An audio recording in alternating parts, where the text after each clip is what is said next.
আমি আজকে আসছি আমার এক পাড়া প্রতিবেশী ভাবির বাসায়। এই যে গাছটা দেখতেছেন কদবেলের, এই যে কদবেলের গাছ।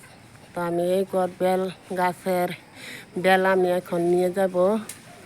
আর ওই যে ওইদিকে আছে আমলখি গাছ, দেখেন। তো আমি আরও কয়েকদিনে নিয়েছি, আজকে আবার আসছি নেওয়ার জন্য। এই যে দেখেন আমলখিগুলা। আমি যেহেতু ঢাকায় যাইব, এই কারণে আমলখি আর কদবেল আমি নিয়ে যাইব, আরও কিছু নিয়ে যাইব। এই যে দেখেন কাছ থেকে যদি দেখায়, এই যে পুরা গাছে আমলখি ভর্তি। তো এই গাছের আমলখিগুলা অনেক মজা খাইতে, অনেকটাই মচমচা ভালো লাগে।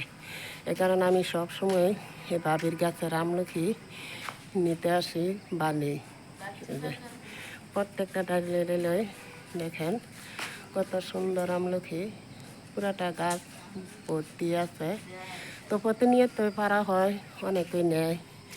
এই যে এই যে আমলখিগুলা, এই যে। আর এই বাবির বাসাটা হলো এই যে দেখেন, মার্শাল্লাহ, আলহামদুলিল্লাহ। যে ওইদিকে আমার বাচ্চা এবার রান্না করতেছে।